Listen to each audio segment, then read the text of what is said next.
This is episode 486 of the Rio Grande Foundation's Tipping Point, New Mexico. I'm Paul Gessing. And I'm Wally Drangmeister. I'm president of the Rio Grande Foundation, New Mexico's free market think tank. You can find out more about the foundation at riograndefoundation.org. Well, Wally, since we last talked, the horrendous initial House tax reform, the omnibus tax bill that we had, I think, been eagerly hoping would alter our drinking game on the gross receipts tax front. That bill has been passed through the House, albeit a much less problematic, better version of the bill, and definitely something we want to talk about, but it's still a missed opportunity. It's going to be heading to the Senate. We'll see where that goes in terms of the policies, and then eventually it'll hit the governor's desk. But definitely a much better version now than it was. Still not by any stretch great or perfect. Yeah, let's just say that getting rid of pyramiding and making New Mexico a more on services and making New Mexico a business more business friendly place would be 100. This bill's like 25, but it's 25 to the good. There were things proposed at some points in the legislature that could have made it even worse. So at least it might be making it a little better if it continues on into becoming law. Yeah, and just to give folks an idea of where that put us with our freedom index currently, is that it was a -8 initially. The initial version just had so many bad ideas. I gave it a -8. It is now a +1, which I could not rate the biggest tax bill of the session, and I would feel comfortable doing that, but I figured at this point it was a +1. So folks in the House who voted for it will get 1 point. Folks who voted against it will have 1 point subtracted. But in the grand scheme of things, it's not a great bill or a terrible bill at this point. And it's sad, quite frankly, because again, this, with the money we have available, is our best shot to really make a dent in improving New Mexico's economy. I think we can officially put to bed any beliefs we ever had about progressive Democrats wanting to diversify the economy. They wouldn't know how to diversify economy if it slapped them in the face. It's just a reality. This bill was that opportunity, and they haven't been able to get themselves together to actually do things that would diversify the economy. But here's where we stand. So the bill has some good components. It cuts gross receipts tax 0.5%, and slightly more than that, but there was already a gross receipts tax cut from last session. So anyway, gross receipts tax will be going down somewhat significantly. It reduces personal income tax rates at lower income levels, which earners at all levels will benefit from somewhat. Social Security tax cuts from last year will now be indexed to inflation. That's good. Military pensions will not be taxed up to $30,000, and that's extended for another 5 years. And motor vehicle excise taxes will be directed to roads. Alcohol taxes would be allocated to alcohol treatment at a greater level than they have been. So those are some of the best aspects of the bill as passed by the House.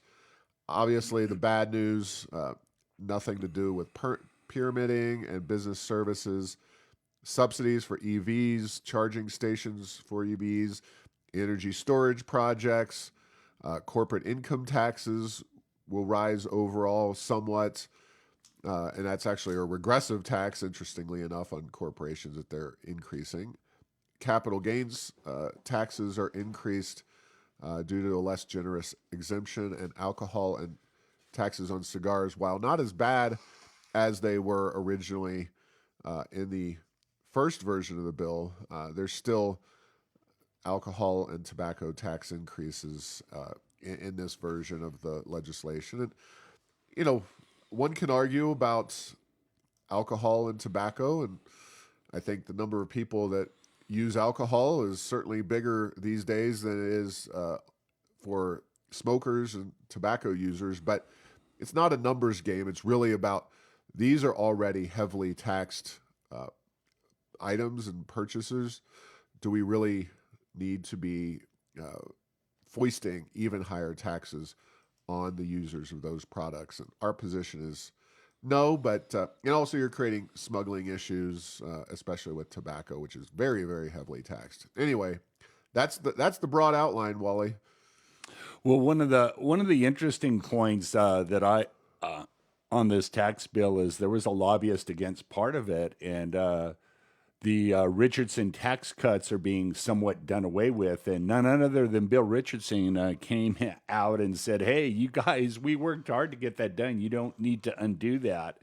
But when you hear the rhetoric that was talked about that higher income tax rate in committee, there's a lot of support that goes way beyond the economic impacts or whatever. It's some sort of a moral issue for many on the far left that income taxes are the great equalizer of I don't know, of economic benefit in the U.S. And so New Mexico might get a chance to try that.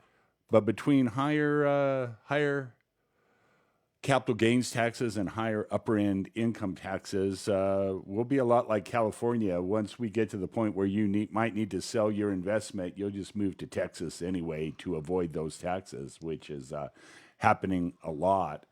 But somehow there's this symbolic gesture that's made that this hypothetical very rich person will now be paying their fair share. So there we have it. Good on that account. Progressives, good job. Yeah, well, it is a mixed bag indeed, and it is illustrative of where we've gone in tax policy in New Mexico. That Bill Richardson in the Sunday Albuquerque Journal was arguing in favor of ditching the tax increases. The article was "Ditch tax increases to grow New Mexico's economy."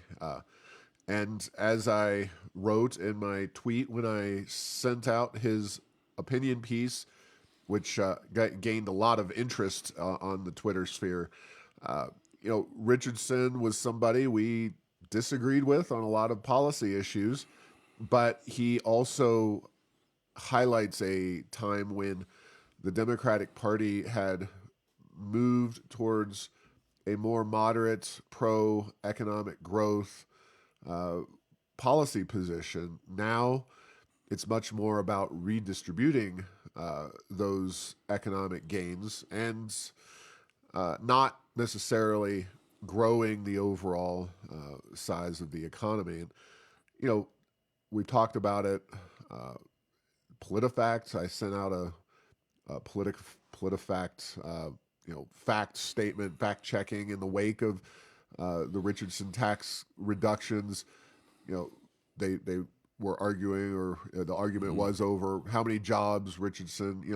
And politicians don't create jobs, but PolitiFact gave them the true, mostly true anyway, because Richardson did enact these pro-growth, pro-freedom reforms that really had a tremendous impact on New Mexico's economy through at least the economic crisis of 2008, 2009. And then the whole situation economically in New Mexico shifted. Oil and gas prices were down for a while, and the economy just was changed profoundly. But in the wake of those tax reductions, New Mexico saw a few years of really strong growth. And Bill Richardson was able to do a lot for this state.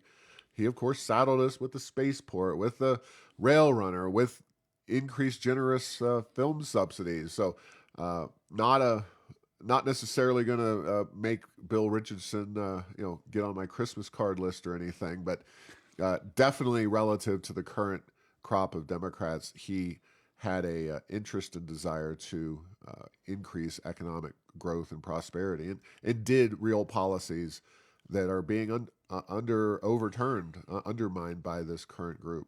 Yeah, and as we have talked before, the states around us tend to be getting better with regard to tax policy. So even if we were to stand still, we're falling further and further behind, and we're not standing still. We're going in the other direction.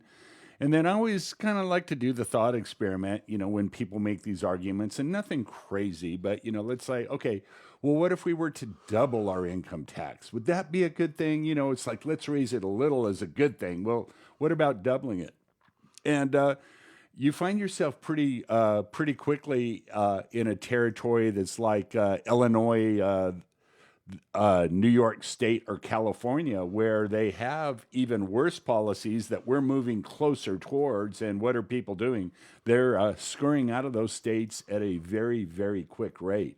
And New Mexico, for lots of reasons, our population is not growing because there are a lot of people that are leaving our state, and they tend to be the younger, more productive ones, and it all lines up. Our labor participation rate is low, and so there are issues. And is this income tax the thing that's going to break the camel's back? I don't think it is. But here's the other thing: is people look for trends in states, and just like when Richardson, well, hey, if Richardson will reduce income tax, it's probably a fair bet we have a pretty long period where they won't be raised. Guess what? That was exactly what happened. But now that they've been raised, if you're a business or person looking to locate to New Mexico, you have to be concerned about what is the trend there in the land of enchantment. Yeah, and we're on a trajectory this session to do a lot of harm to our economy, and maybe not as bad as it would have been. And the tax bill could have been a great opportunity for positive reform, but it's going to wind up being just a bill when all is said and done. Unfortunately, it's not going to be that game changer for the reasons we've discussed. On the flip side, another tax increase, another bad piece of legislation, SB 11. We had an event in Santa Fe on Friday at the Roundhouse that the New Mexico Restaurant Association put on, leading the charge against paid leave, which would have increased taxes on businesses and employees themselves, to put into a fund that would have been available for up to 12 weeks of paid leave per employee. This was, again, SB 11. This is a bill put forth by Mimi Stewart. And the Senate, or the House Commerce Committee, was clearly skeptical of this particular bill when I was there testifying on Friday. As it turns out, they tied on the votes, which normally just goes to a table, which kills the bill. But this is such a priority for a lot of Democrats that they were going to give the sponsors, which included Mimi Stewart, a chance to go back and maybe come with some agreements with different interest groups, businesses. Apparently that was unable to happen because now it is totally dead. And, when you hear sad tweets from Mimi Stewart, that really is the stuff of a good day. So the tweet from Mimi Stewart is, "I'm saddened and disappointed that the House Commerce Committee did not pass SB 11, the Paid Family and Medical Leave Act. We developed the bill, blah, blah, blah."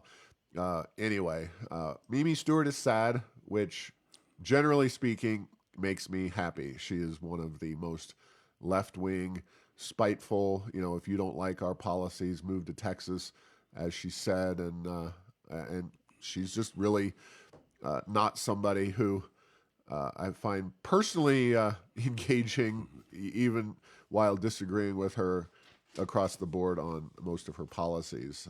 And she's also not big on school choice, pretty much a union-oriented person when it comes to education. So the fact that bill failed, we are looking much better than I thought we would be in terms of getting out of this session without really, really horrendous economic policy being passed. Yeah, and then Paul, there was some indication in those hearings that there were some compromises to that bill that could be made that would have gotten it out of that committee, but none were offered by the sponsor. So it was like it went down, and that tends to be a approach of some of the progressive forces at the legislature. Rather than compromise, we'll just run. If there's a Democrat who gets out of line and doesn't follow with our wishes, we'll go ahead and run somebody against them the next election in the primary to see if we can get a more friendly legislator. That's been a trend that's going on in New Mexico, and that one will be interesting to watch because certainly Mimi Stewart is a powerful senator. She has a lot of position in the power in the party, and we'll see what the ramifications of that are. But overall, great news because it was just not a good bill, not well thought out, and one of the most damning criticisms of it that I saw was when has New Mexico ever put forth a plan, a benefit plan, or an insurance plan, or any kind of plan where the amount of money spent, they got that right, meaning it's well funded. Is it like our pension plans? No. Is it workers' comp? No. Is it unemployment insurance? No. They always require more and more money. They're ravenous beasts that get created. And this one would probably be the same. You have this huge, huge benefit that the state will pay you. Again, it's not the money wasn't coming from the state, it was coming from employees or employers. But once it's administered by the state, it's going to be mighty enticing for people to take advantage of in a huge way. And again, nothing against if somebody has problems with health care and their families and whatever, there are things out there, and a lot of employers work tremendously well and hard with their employees to help them through these times. But I think it's good that this one didn't pass, but I have a feeling that we have not heard the last of it. Yeah, and I am very happy to see that one go by the wayside. Like I said, it was going to be a really tough session if that bill passed and the tax bill was not changed. We've obviously got some time when it comes to the tax bill. It's still got to go through the Senate, but the fact that paid leave and that mandate, which included a tax increase, went down means that the session will be less harmful than it could have been.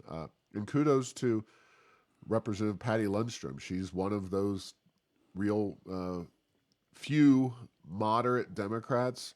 She, of course, lost her committee assignments this past, after, before this session, after last session, with the progressives taking over. Her moderation was no longer welcome in the Democrat caucus, and I'm sure this won't endear her to leadership, but at some point, the Democrats are going to have to, Democrat voters are going to have to stand up and say, we're not going to be dictated to by a bunch of out-of-state progressive special interest groups. We're going to have to vote for the people who actually hold the candle for what the people in those districts want. And who knows? I don't know when this will be, but it's something that's got to happen and got to happen soon. So, yeah, it's going to be interesting to see what the future holds for this legislation and, down the road, Democrats who had heartburn about this effort. So something else to have heartburn about, and probably everybody in New Mexico, especially Paul, heartburn, chest pains, Yeah. cancerous growths. I mean, this is a huge one. Yeah, and this is the medical providers. And really, we're at the point where we can say for sure that nothing will be done in this session to address medical malpractice. At Heirs of Enchantment, I have a provocative title: New Mexico Democrats to Doctors Drop Dead. And I think that's essentially what they said this session. There were bills of all kinds to address medical malpractice: HB 63, HB 88, HB 465, SB 296, SB 447. Not only did they die, unlike the paid leave, which made its way through the Senate and then came back around through the House and then finally died, these bills mostly just got squashed in their first committees. There was very little interest in dealing with them at all. So I don't know where this takes us in the future, and we can talk about that. But the only, I guess, silver lining is that the tax omnibus bill, which had that income tax increase for high earners, many of whom, not, I don't know as a percentage, but certainly doctors tend to be of the earning category that are would have been impacted by those tax hikes. At least that was removed. So I can't say that this session lived by the Hippocratic rule of do no harm, but they've done the harm, and now we're going to have to do something to get out of the harm of the 2021 medical malpractice bill that was a huge giveaway to the trial attorneys. So very, very tough situation for New Mexicans who are reliant on doctors, which is a lot of people. Those doctors. And you never know who it's going to be. Unlike many Yeah. things, it's like, yes. So, are these people going to leave the states now that the session has concluded? How many will we lose? And, once you see these people, leave your states, once they've got the U-Haul packed, once they've got the lease on the place in another state, are they really going to ever return to New Mexico? How much damage is being done to the medical community here by the inaction on the policies relating to medical malpractice? So a lot of questions, but I would say that this is one of the big, kind of red flags waving right now. And I would be not surprised if we had a special session at some point in the not too distant future to address this issue. Yes, and if we don't, I think it will be a miracle will have to occur for this thing to turn around, and while the medical malpractice is a huge part of this, and it's a prominent part today, the trend is really bad. I mean, the trend in New Mexico is really bad. Our low reimbursement rates for Medicaid, gross receipts tax on medical services, are both a factor. And then when we talk about getting doctors to come to New Mexico, what do they look at? We look at crime and education, quality of life issues, which we're struggling on. So yes, this is a big one, and it will be interesting to see what happens to doctor counts over the next 3 to 6 months, and if that gets to the point where the politicians actually will address it. But right now, this thing is just a slow simmering disaster. It's a train wreck, but a very slow one, and we will see if it speeds up to the point where in Santa Fe they will get the attention of legislators and the governor. Yeah, and just to give folks an idea of what where we're coming from here, if I had to rank the Democrat Party's top supporters, I would say that the number one special interest group, both in size of support and financial wherewithal, is the environmental movement. That's number one. We're talking specifically here in New Mexico. Yeah. Number two is the trial attorneys.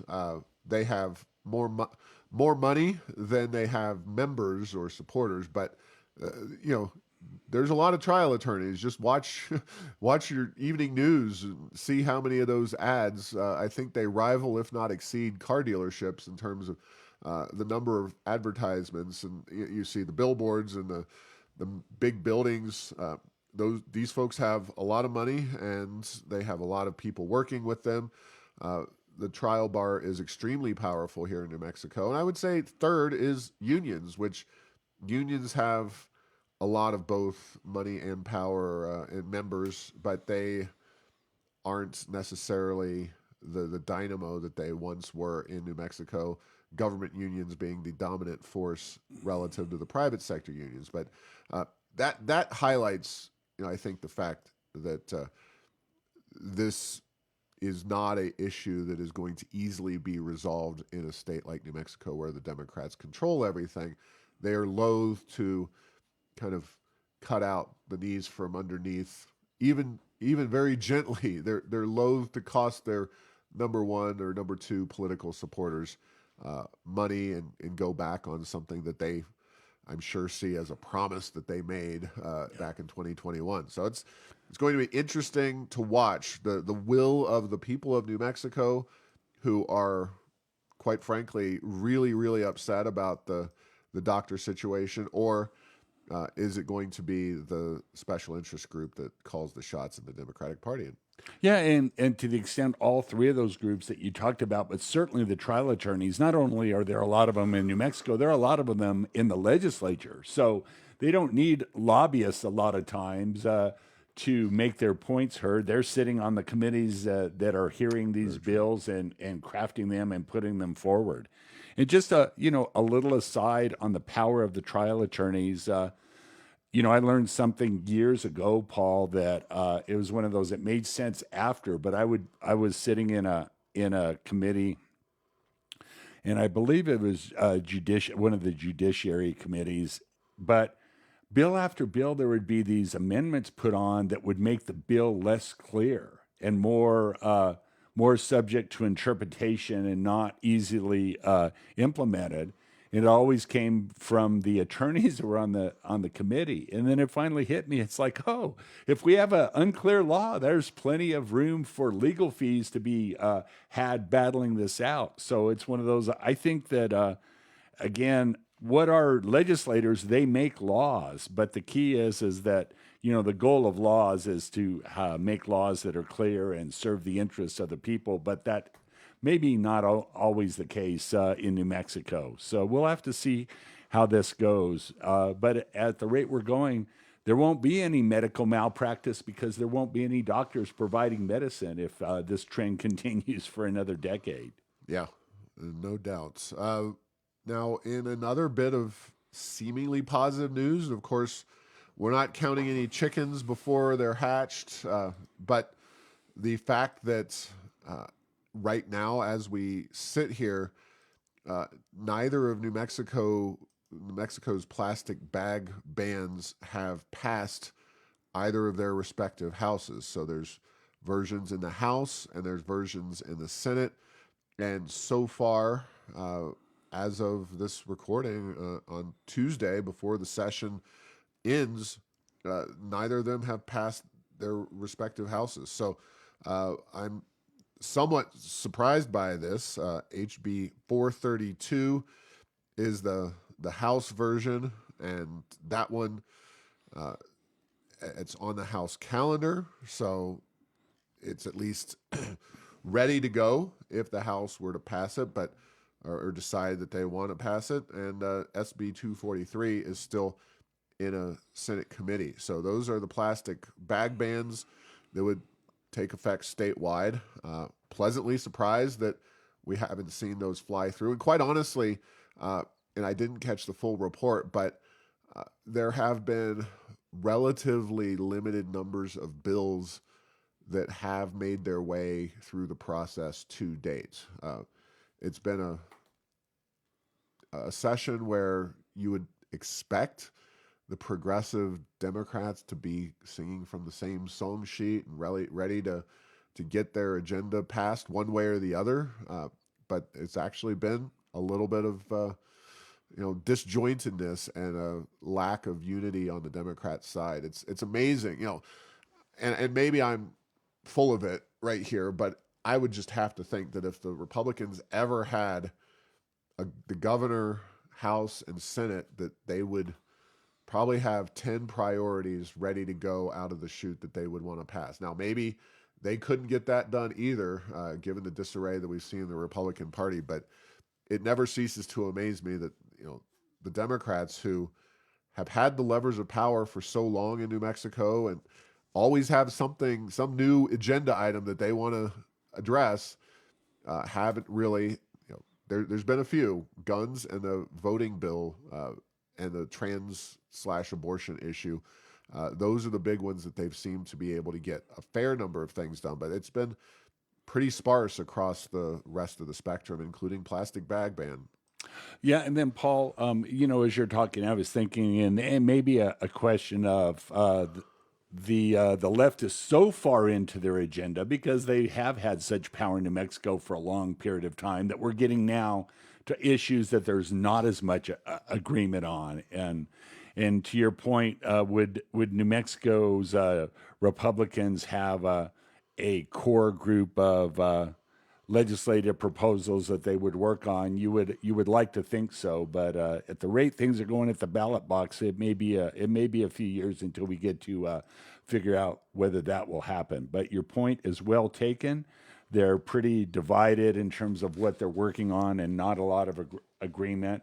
And then, as we've seen, it just takes a moderate here or there to kind of muck up the works on some of their priorities that do exist in this legislative session.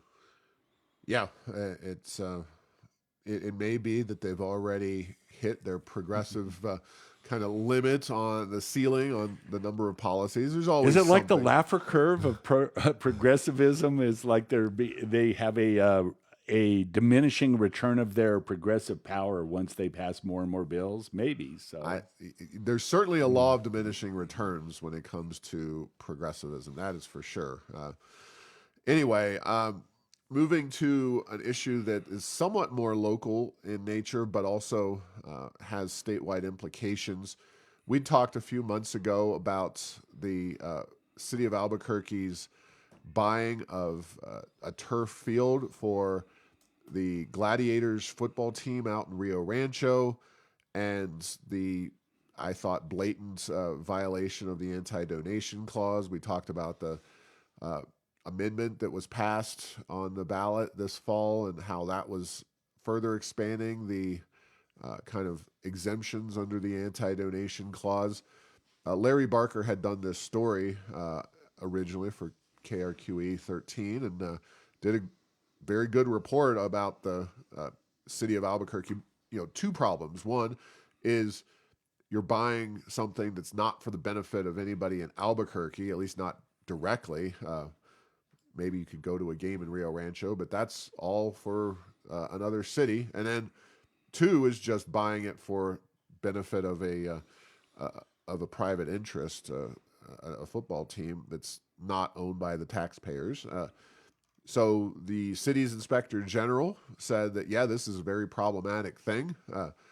Not just the fact that it was a out of town purchase, but the fact that it violates the anti-donation clause by being for this team. And it's the kind of report that we appreciate here at the Rio Grande Foundation. I guess it goes on to the Attorney General for further review and maybe some kind of remediation. But yeah, is there a clawback, meaning somebody has to pay? Well, it'll be interesting to see what happens.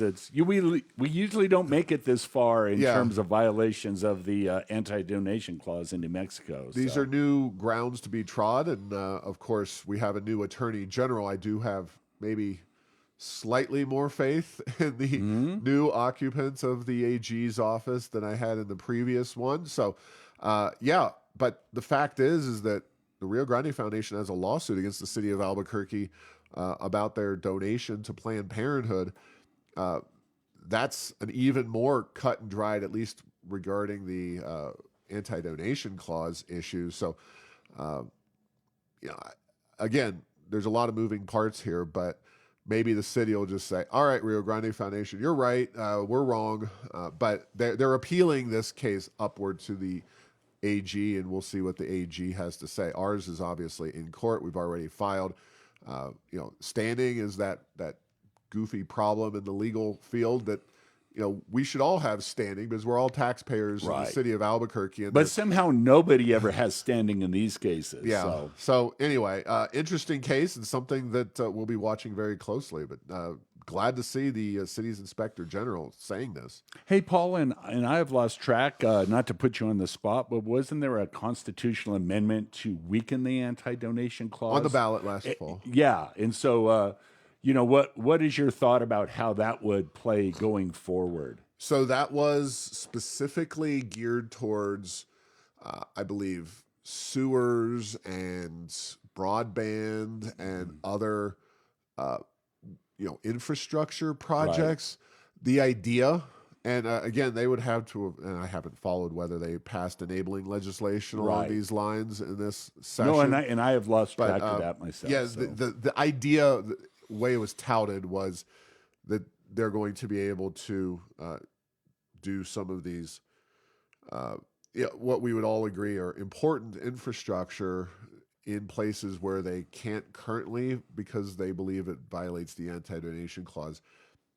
I got the impression that these were tribal lands because it's not like the government of New Mexico is shy about spending money on broadband and these kinds of things. right, And, whether I like it or not, it doesn't violate the anti-donation clause for the state of New Mexico to provide some kinds of subsidies or build roads for right. obviously, the case that happened over a decade ago was that some powerful lobbyist got there was a road built up north and it was taxpayer financed and it was like on the guy's property and that was clearly illegal and uh, we'll see. But yeah, the amendments I don't think really would affect this particular case. Yeah. No, it is interesting. So more to come, and it's one of those.